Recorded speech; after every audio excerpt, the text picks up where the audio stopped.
Matagal na kami nagki-Christmas reunion. Kasi gusto ng nanay ko noong araw, magsama-sama kami. Nagre-reunion kami every year. Kami po ay 11 magkakapatid. Masaya dahil marami sa pag mag-Christmas. Doon nga kami nagkakasama-sama lahat. Bonding. Ang pinaka-importante naming reunion to Mendoza. Isang beses lang naman mangyari sa isang taon yun eh. Bihirang-bihira eh. Nandun yung, alam mo, yung excitement na parating na yung gantong araw. So, kita mo, unti-unti na nagiging busy lahat. Nandiyan na siya. Mendoza clan, pag nag-reunion talaga, overflowing talaga yung food, sobrang dami. Busog na busog ka na talaga. May macaroni salad. Favorite namin kasi macaroni salad. Masaya, lalo pag umuwi yung aking mga kapatid na galing sa ibang bansa.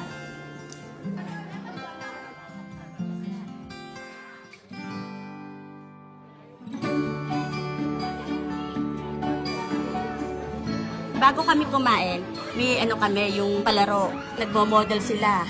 Kaya tawa-tawanan niya. Kahit malayo ang bawat isa sa amin, ang talagang Pasko, sabi nga pagbibigay at saka pagmamahal.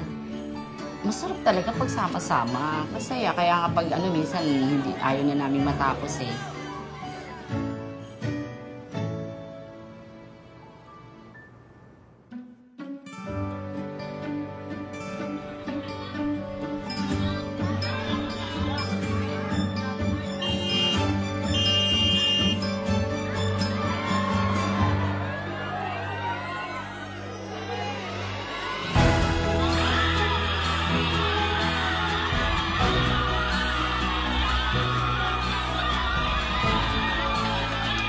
Nasa rin po kasi ako. Pwede po ba makireunion sa inyo?